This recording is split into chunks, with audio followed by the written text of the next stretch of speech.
मी तिथेही बोललो, तुम्ही ऐकलंय, सगळी सोंग करता येतात, पैशाचा सोंग नाही करतायत। गेल्या अनेक दिवसापासून महायुतीची गेम चेंजर योजना अर्थात लाडक्या बहिणी योजनेचे पैसे 1500 रुपयावरून 2100 रुपये करा अशी मागणी होत आहे।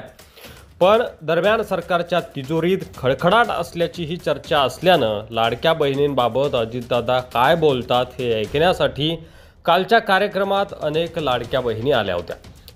की दादा 1500 रुपये तुम्ही देता, 2100 रुपये द्या ना। मी नाही म्हटलेलं नाही। मी ज्यावेळेस राज्य सरकारची परिस्थिती ही अधिक योग्य होईल त्यावेळेस मी तुम्हाला 2100 रुपये देणार आहे।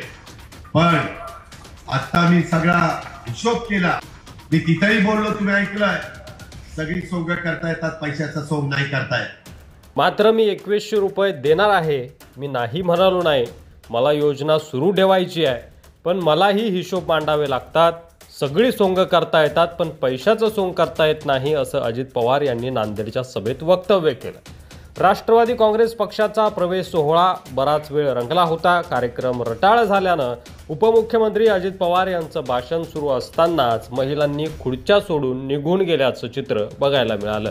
लाडक्या बहिणींना 2100 रुपये देण्यास अजितदादांनी असमर्थता दर्शवल्यानं महिला नाराज झाल्या अशी देखील चर्चा कार्यक्रमस्थळी रंगली होती आणि त्यामुळं अजितदादांचं भाषण सुरू असतानाच लाडक्या बहिणीनं खुर्च्या सोडल्या अशी देखील चर्चा आहे। या योजनेअंतर्गत पात्र महिलांना दरमहा 1500 रुपये दिले जातात। मात्र येत्या काळात 2100 रुपये देण्याचं आश्वासन महायुतीच्या नेत्यांनी दिल्यानंतर या योजनेमुळे सरकारी तिजोरीवर आर्थिक भार वाढल्याची चर्चा होती।